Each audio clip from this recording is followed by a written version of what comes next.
Décryptage d'un secteur d'activité à travers l'expérience de terrain, à travers l'analyse d'un chef d'entreprise. Aujourd'hui, on va parler des complémentaires santé. Elles ont beaucoup évolué en l'espace de quelques années. Au-delà des remboursements de soins, elles proposent de plus en plus des services d'accompagnement. On va en parler avec Jean-François Tripodi. Bonjour. Bonjour. Vous êtes directeur général de Carte Blanche Partenaire. C'est une plateforme de services santé à laquelle les patients ont accès à travers une cinquantaine de mutuelles avec qui vous avez des partenariats. D'abord, un mot sur cette évolution, le fait que les mutuelles aujourd'hui ne se limite plus au remboursement des soins. Pour quelles raisons ? En fait, c'est la réponse à l'attente des adhérents, tout simplement. On va dire qu'il y a une vingtaine d'années à peu près, il est remonté du socle des adhérents eux-mêmes ce besoin de dire « je ne veux pas être que remboursé, mais je veux être accompagné. Je veux avoir un conseil de votre part. » Et donc, ces services-là sont arrivés petit à petit pour dire nous n'allons pas que vous rembourser, mais vous permettre de mieux vous soigner, vous permettre d'être mieux orienté, etc. Cela a été fortement augmenté avec l'arrivée du contrat responsable, qui est en fait un encadrement très fort des garanties et qui permet très peu de différenciation sur le niveau de garantie par les assureurs. Pour se différencier, comme le niveau de garantie n'est plus possible, qu'est-ce qu'il fallait faire ? Des services. Donc les deux conjugués, l'attente de la cible, de la population couverte, et ce besoin de se différencier, ont fait que les services sont montés en puissance et aujourd'hui deviennent souvent un critère d'achat. Un élément différenciant. Est-ce que la crise a fait apparaître de nouveaux besoins ou confirmé certaines tendances ? Je pense évidemment à la téléconsultation. Vous faites bien de parler de la téléconsultation parce que historiquement, ce sont les mutuelles, les complémentaires santé, on dit mutuelle en langage courant. Ouais. Ce sont ces organismes qui ont permis la création. C'est-à-dire quand des sociétés sont montées en téléconsultation, elles n'ont pu exister que parce que les complémentaires santé ont payé ce service-là, inclus dans le contrat, et donc leurs assurés, leurs adhérents ont pu y accéder facilement. Quand la crise est arrivée, ces entreprises étaient là, déjà pérennes par le financement historique des mutuelles, et donc il a été relativement facile pour ces entreprises de croître et de grossir pour répondre aux besoins massifs qui est arrivé. Donc oui, on voit bien une différence d'utilisation par le Covid, parce que ça en a une nécessité.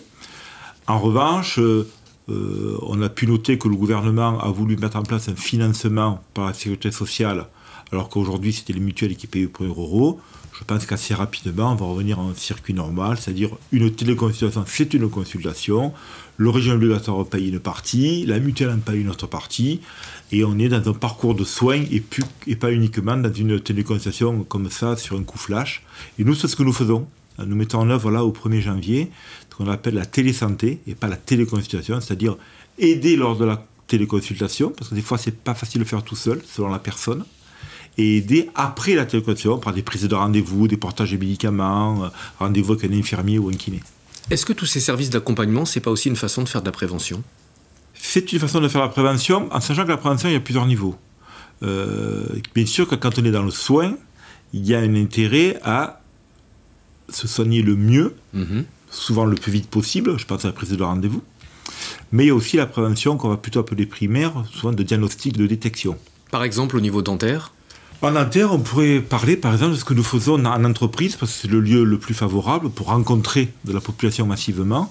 Nous envoyons des infirmières avec des micro-caméras intrabuccales. Elles filment la bouche. Le soir, c'est envoyé au CHU de Montpellier pour que ce soit totalement hors circuit commercial. Les chirurgiens-dentistes du CHU analysent ces films, détectent des problèmes bucco-dentaires qui vont de la carie à la gingivite, par le déchaussement et autres. Et nous adressons ensuite un diagnostic aux patients. Alors, exemple, coffre-fort électronique, sécurisé, etc., pour qu'il n'y ait pas de problème là-dessus. Et derrière, le patient sait qu'il a un problème bucco-dentaire et va se faire soigner. Et je peux vous dire que nous sommes surpris parce que dans les populations qu'on pourrait croire non à risque, on est dans des cas de détection qui dépassent les 80%. Oui. Vous proposez des services de prévention, vous proposez également un réseau de soins. Quel est l'intérêt du réseau de soins ? Est-ce que c'est une maîtrise des dépenses de santé surtout ? Le réseau de soins, c'est une optimisation du niveau de garantie. Vous achetez 350 € de remboursement dans votre garantie. Quand vous achetez un optique, vu la baisse des prix, c'est 450, 500 € que vous allez acheter en valeur réelle marchande. Plus la certification de la qualité de produit, plus des services ajoutés, inclus dans le prix. Autrement dit, le réseau, c'est à la fois un accès aux soins facilités, des produits de qualité à un juste prix qui permet de mieux se soigner et d'être dans un parcours de soins optimisé. Est-ce que c'est aussi une façon de lutter contre certaines dérives? Alors, il y a plusieurs dérives. Il y a l'erreur simple qui arrive, et donc nous la détectons, puisque via le tiers payant, je prends l'optique qui est le réseau emblématique, le plus ancien, le plus connu, nous drainons 9 achats sur 10, vous voyez, donc quasiment tous les achats. Il y a des erreurs qu'on corrige. Puis il y a des fois des fraudes qu'on corrige dans tous les métiers, et donc on les détecte par ces biais-là, et comme on est dans un niveau de contrat avec les professionnels de santé, on est capable de les redresser, on va dire, et souvent ils le comprennent et ils arrêtent. Comment est-ce que vous sélectionnez les professionnels de santé de vos réseaux de soins? Quel est l'intérêt pour eux d'en faire partie? Alors en premier, nous sélectionnons les produits, les verres, les audioprothèses, les implants dentaires, par les fabricants. Sur chaque produit, finement, très finement, nous mettons un tarif, plafond.